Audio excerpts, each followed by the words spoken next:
Echoes in the Static Part 2. Chapter 8. When the Dead Go Live. 12:02 a.m. Signal 89.9 booth. The phone board glowed like a warning light in a nuclear sub, line after line blinking red, begging to be answered. Vince sat in silence. Not because he didn't know what to say, but because something inside him was listening to. The feedback loop tape. The hidden cassette deck in the wall. The strange line in the broadcast. The show never ends if the host never knows he's performing. He finally clicked line 3. You're on with Vin. Signal 89.9. Who's speaking? A woman's voice. Older. Strained like piano wire. My name's Eliza Trenner. I don't think I'm alive. Vin froze. What do you mean? I heard your show last night. His voice said my name. But no one has called me that in 15 years. I died, Vin. I felt myself die. Static bled in across the line. But I woke up. I was sitting in my old living room chair. House was empty. My photo albums were gone. My hands were younger. I checked the mirror. It's still me. But not the me who died. Vin said nothing. He said you remembered me. And that was enough. Click. She was gone. Vin sat there, heart pounding in rhythm with the static humming in the walls. He clicked line 7. A man answered this time. Shaky breath. Voice distant. You aired the signal again, didn't you? Vin blinked. What signal? The Mercer cut. You played it. I heard him. Everyone did. The entire town of Camden Ridge lost power last night. No lights. No clocks. No phones. Just radios. And they all turned to 89.9, even if they were off. He was reading names. People started crying. Screaming. Then it all just stopped. Click. Vin cut the mics and stood. Stepped out of the booth and into the hallway.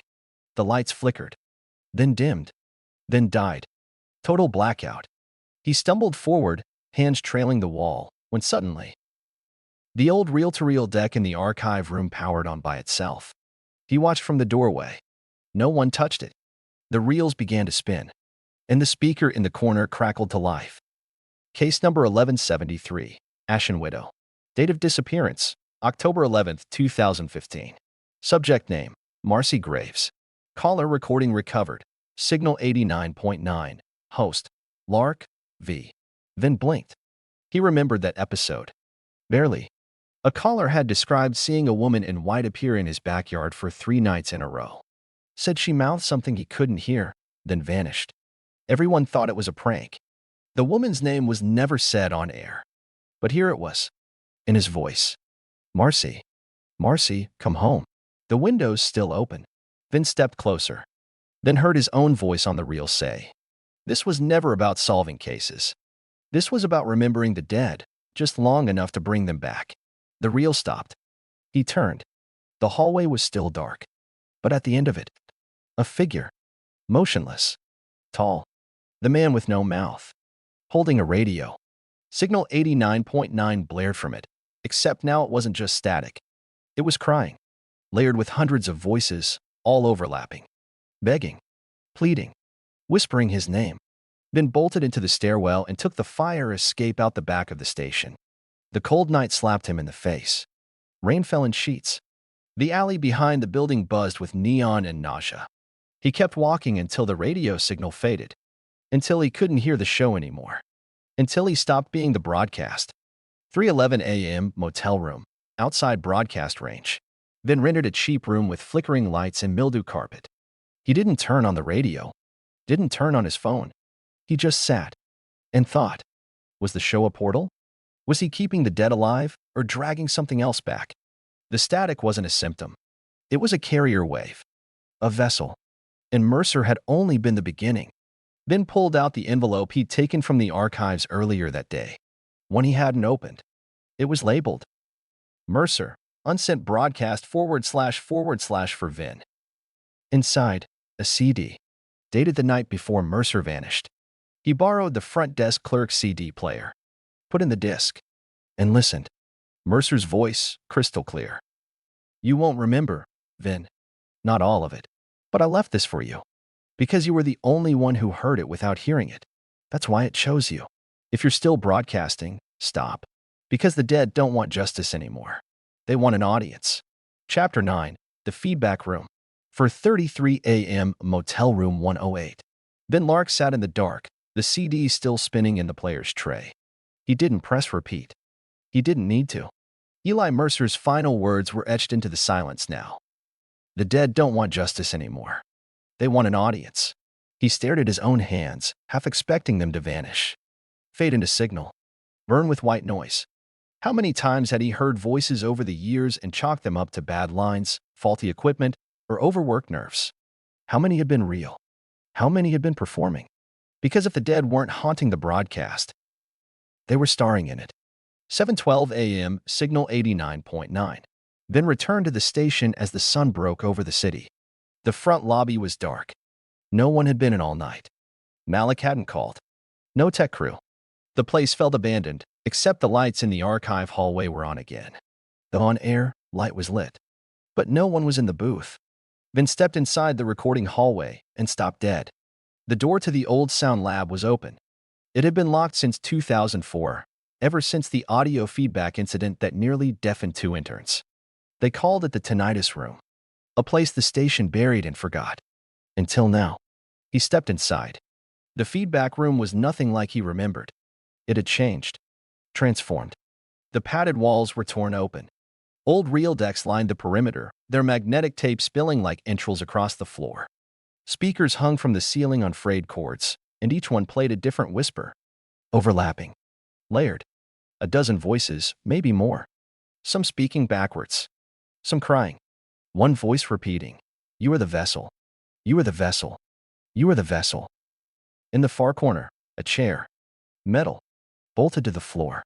Strapped with old leather restraints. Above it, a screen flickering displayed a low-res, black and white video feed of the booth. Live. But not from now. The date in the corner, October 11th, 2017. The night Mercer vanished. Vin stepped closer. The video played on loop. The booth. Mercer sitting at the mic. Vin pacing outside the glass. Then Mercer saying something. Unheard. Muted. And then, the screen went black. And when it came back, Mercer was gone. The mic was still on. Vin was still outside. But the room was empty. And the on-air light was still red. Vin backed away, turned off the screen, and froze when he saw something scratched into the back of the monitor in jagged letters. The broadcast doesn't need you. It just needs your voice. He fled the room. Later, station records room. He dug into old maintenance logs. Found entries for unauthorized rewiring, frequency loop anomalies, and one flagged incident from 2003. Subject 003, Jonah Kest, complained of hearing voices in the feedback when no audio was present. Found repeatedly in feedback room, speaking to dead air. Discharged from staff. Vin dug deeper. Kest's badge was still in the file. But his exit interview transcript had a note. Claimed that something in the station mimics the voice of the last host. Said it uses us to rehearse itself. Another entry below. Kest disappeared 1 week after termination. No trace found. Vin stumbled into the break room and vomited. He rinsed his mouth out in silence, then looked up at the mirror above the sink. His reflection stood still. Then, it blinked. But he hadn't. 12 a.m., that night's broadcast. Then returned to the booth. Hands shaking. He hit the mic switch. Signal 89.9, he said softly. If you're listening, I need you to answer this for me. A pause. His own voice trembled. Am I the only one who's hearing me from somewhere else? The phone lit up. One line. He answered. A whisper. We hear you, Vin. And so does he. You've reached the tipping point. Soon, you won't know who's speaking. The line died. The on-air light flickered. Then stayed red. Even after he shut everything off. Even after he unplugged the board. Even after he pulled the fuses. It just kept glowing. Because the voice didn't need power anymore. It had feedback. It had memory. And it had him. Chapter 10. When Eyes Lie. 3:14 a.m., Vin's apartment. Vin sat motionless at his kitchen table, the faucet dripping behind him like a heartbeat he couldn't turn off. On the counter, his phone buzzed again. And again. And again. He didn't answer it. Because they weren't calls. They were voicemails. 37 of them. All from the studio line. But the studio had been empty since midnight. He hadn't broadcast. He'd shut everything down, ripped the fuse, smashed the board. So how the hell was someone leaving voicemails from the booth? He played one. His own voice crackled through the speaker. "This is Vin Lark, Signal 89.9. I'm not supposed to remember, but he keeps telling me the same thing. You see through sound. And if I keep listening, eventually, I'll see his face." Vin dropped the phone. It clattered to the floor. The message had ended with one more voice, not his. A whisper. The voice from the feedback room. "Your eyes have always lied to you. But your voice never has." 10:22 a.m. Optometry Records Office. Vin wasn't sure why he came here. He'd woken up with the idea in his head like a splinter. Your eyes have always lied to you. So he followed it. The front desk assistant found his file easily. He'd only had one eye exam in the past 20 years. She handed him a printout and a confused look. "Why'd you list your last name as Kest on the original form?" Vin froze. "I didn't." "Yeah, you did," she replied. "That's what your 2004 form says." 2004. The year the feedback room was sealed. The year Jonah Kest disappeared. Vin's knees weakened. He took the form. Name, Jonah Vincent Kest. Preferred name, Vin. He had no memory of ever using that name. He thought Vin Lark was his birth name. But according to this file, he'd changed it. No legal paperwork. Just written over. Like editing a tape. Like someone had re-recorded his identity. 11:41 a.m., archive room, Signal 89.9. He broke open the drawer marked K. Inside, cassette files, interview logs, reel-to-reel footage. A case labeled. Feedback subject number 003, Kest, Jonah Vincent. He played the tape. And there it was. His voice. Younger. Shaky. Recorded in the feedback room. "I saw him last night. In the mirror. But my reflection didn't speak. He did. Said if I kept recording, I'd never forget again. Said I'd never be alone in the booth. He said, 'You don't need eyes. You have the mic.'" Vin's breath caught. Because he remembered none of it. But it was him. He checked the next file. A photo. Old. Slightly faded. A group of interns from 2004. Malik was in the background. Younger. Smiling. And in the front row. Vin. Labeled as Kest. Smiling. Standing next to Mercer. Back in the hallway, Vin stared into the bathroom mirror. His face stared back. Same eyes. Same jaw. But no, wrong. The eyes blinked slower. The mouth twitched out of sync. Then the reflection smiled. And Vin didn't. He stumbled back. The mirror shimmered. A crack rippled across the glass. Then vanished. 2:03 a.m., broadcast range edge, outside town. Vin drove. No destination. Just noise in his ears and rain on the windshield. He pulled into a diner to clear his head. Old place. Neon flickering. Silent except for the soft hum of a tabletop radio near the register. The waitress nodded. "You here for the broadcast?" Vin blinked. "What broadcast?" She pointed to the radio. "It started again an hour ago. All the booths are full, people listening. Crying." Vin approached. Signal 89.9. But he hadn't gone on air tonight. He'd disabled everything.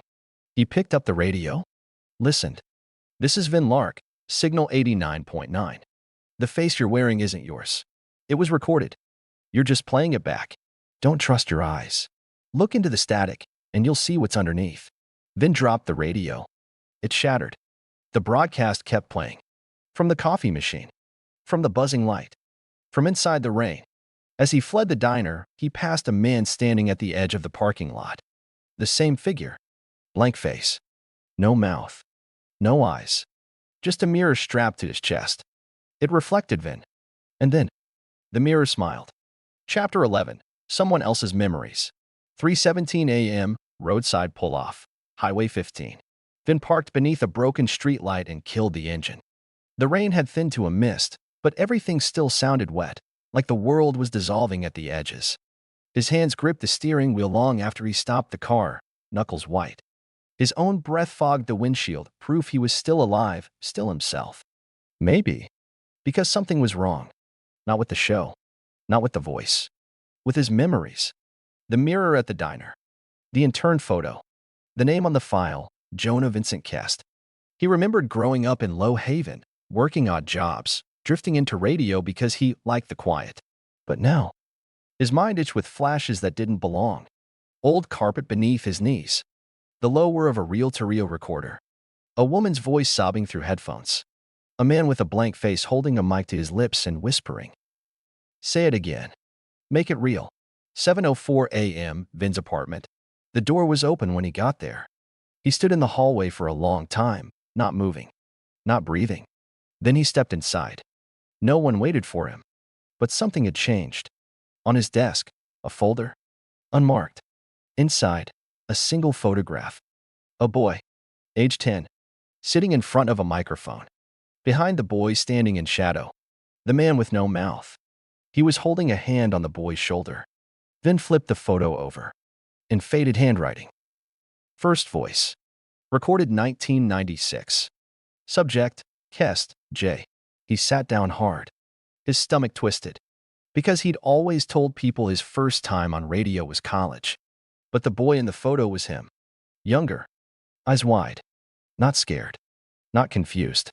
Just blank. Like someone who hadn't been taught what fear sounded like yet. He looked around his apartment. Something felt unfamiliar. He opened a kitchen cabinet. Instead of dishes, stacks of cassette tapes, labeled not with titles, but dates. Some as far back as 1995. Each one labeled in the same ink, same shaky handwriting. For playback only. He grabbed one, slid it into his Walkman, pressed play. October 3rd, 2003. Signal 89.9. This is Jonah Vincent Kest. Entry 88. I saw the mirror again today. It smiled without me. I asked it who I was. It said, that depends on who's listening. I don't think I'm real outside the static. But I keep talking. Because someone's recording. And if they're recording, maybe they still remember me. Vin tore the headphones off. His hands were shaking. He remembered none of it. But he had recorded it. He had been Jonah Kest. Before he became Vin Lark. Later, Signal 89.9 basement storage. He returned to the station, now obsessed with digging deeper.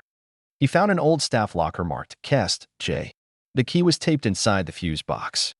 He opened the locker and found a faded hoodie with Signal 89.9 stitched in red, a microphone with a cracked windscreen, a spiral notebook labeled Playback Journal. He opened it. Inside were pages and pages of scrawled thoughts, recorded timelines, strange diagrams of feedback loops, frequency maps, and chilling mantras. If you say it enough times, it becomes true.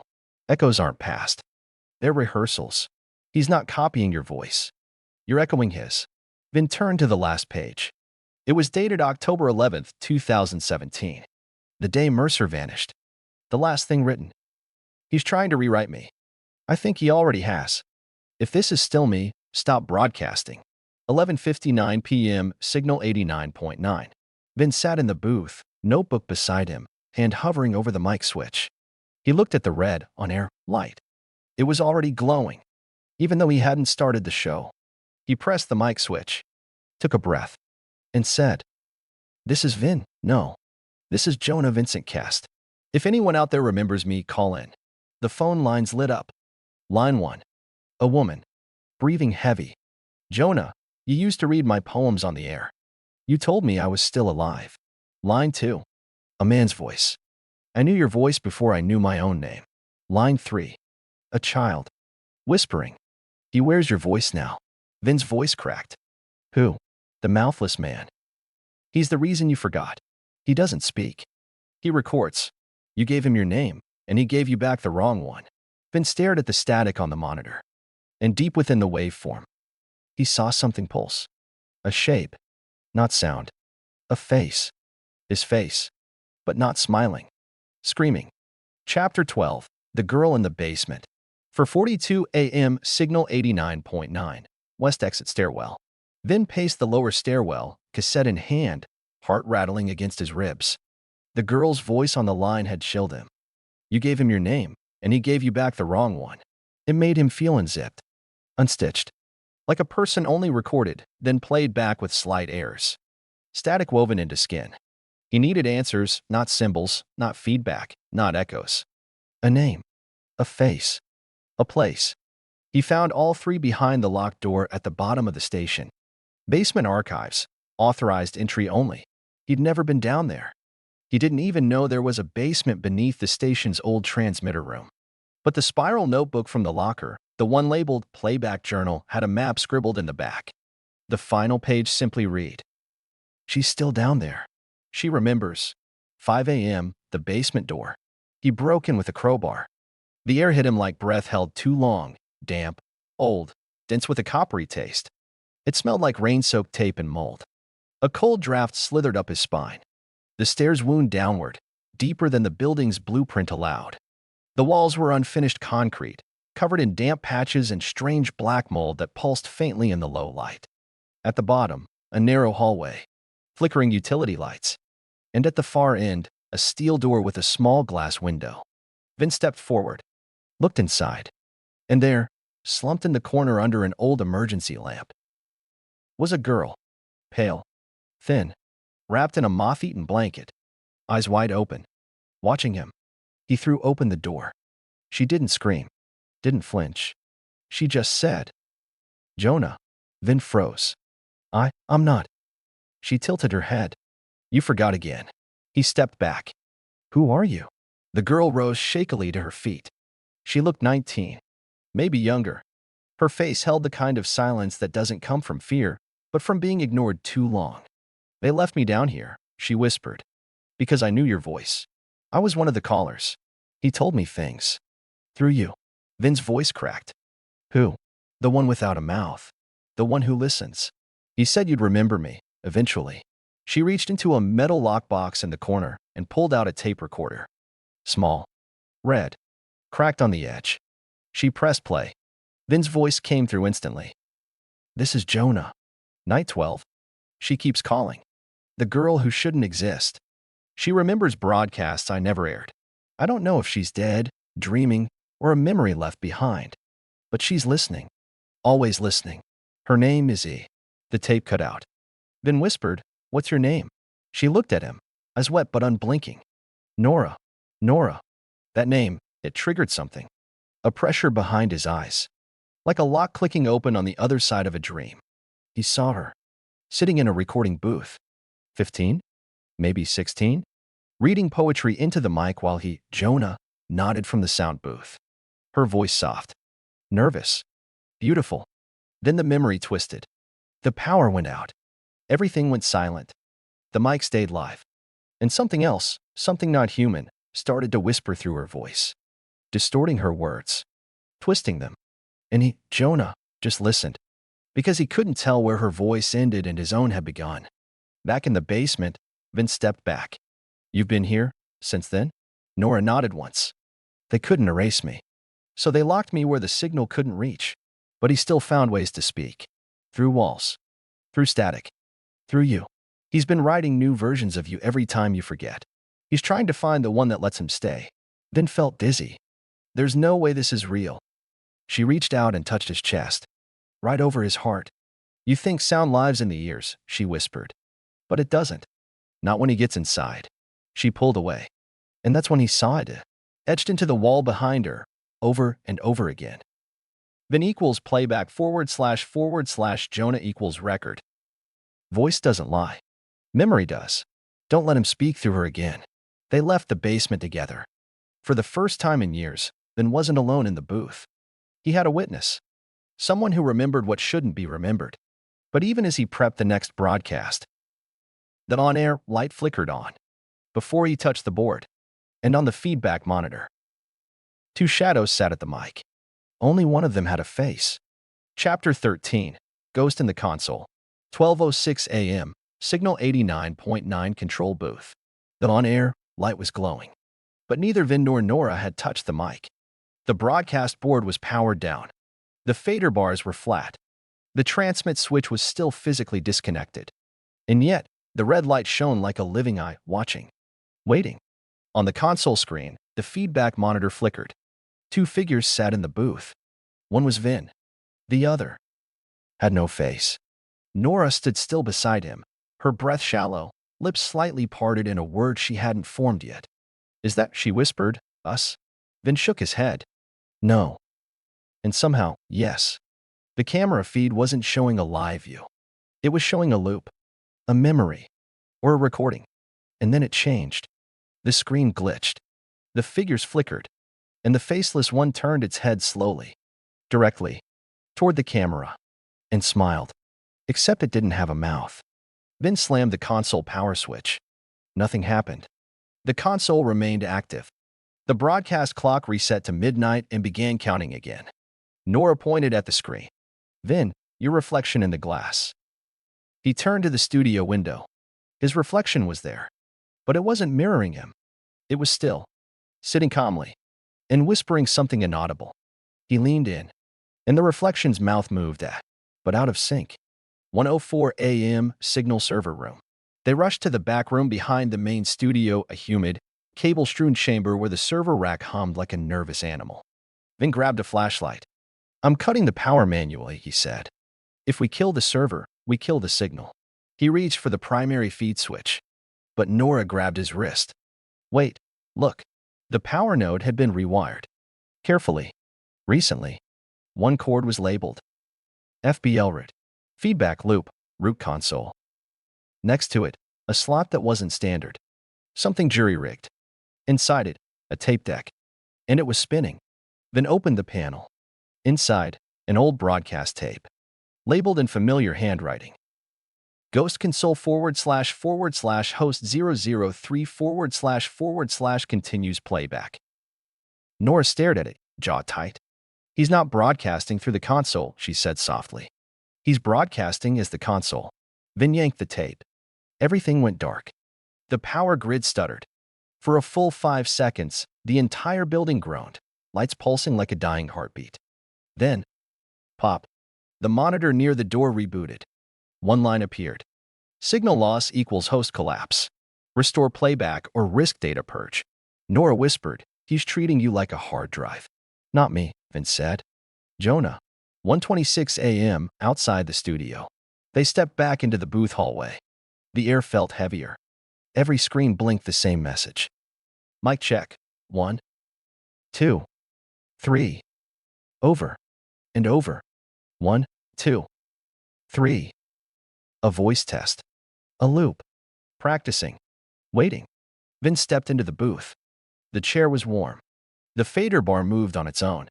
And in the speakers, his own voice came through. This is Jonah. Entry 115. I'm losing track of the difference between memory and rehearsal. I hear my own voice when I sleep now, telling me things I never said. He says I'm just the trailer. The story is still coming. Then tore off his headphones and turned to Nora. I think it's trying to make me announce him. They ran back to the archive hallway. Found the box of Mercer's tapes. Inside, buried beneath the labeled reels, was one marked simply. Host 0. Nora's eyes widened. I've seen that label before. In the basement. But there was never a matching tape. Then loaded it into the old playback deck. Pressed play. A man's voice. Grainy. Hollow. Older than Mercer's. From another era. This is Abraham Cole, founding engineer of Signal 89.9. You're unknown. I have no recollection of recording this message. But the equipment says I did. I started hearing voices in the feedback loops. Not my voice. Not anyone's I knew. It was speaking back. Through my speech. Testing. Rewriting. Rehearsing. Asterisk. Then one day, I stopped broadcasting. But the voice kept going. With or without me. It said I was the first mic. But not the last. It said Jonah would be the one to carry it forward. The tape hissed. Then went silent. Vince sat back slowly. I thought this all started with Mercer. Nora shook her head. It started with the signal. Later that night, Vin returned to the booth one last time. He hit record. Spoke softly into the mic. This is Jonah Vincent Kest, formerly known as Vin Lark. I am not the host. I am the hardware. And the ghost in this console is learning to speak louder. The case may be closed for now, but mysteries always leave behind new questions. If you enjoyed this investigation, leave a like. Every clue you find keeps the trail alive. Share your theories in the comments. Your mind might be sharper than you think. And subscribe to our channel Detective Mystery Stories, where every case hides a deeper secret, and every secret deserves to be uncovered. The next mystery is already waiting for you.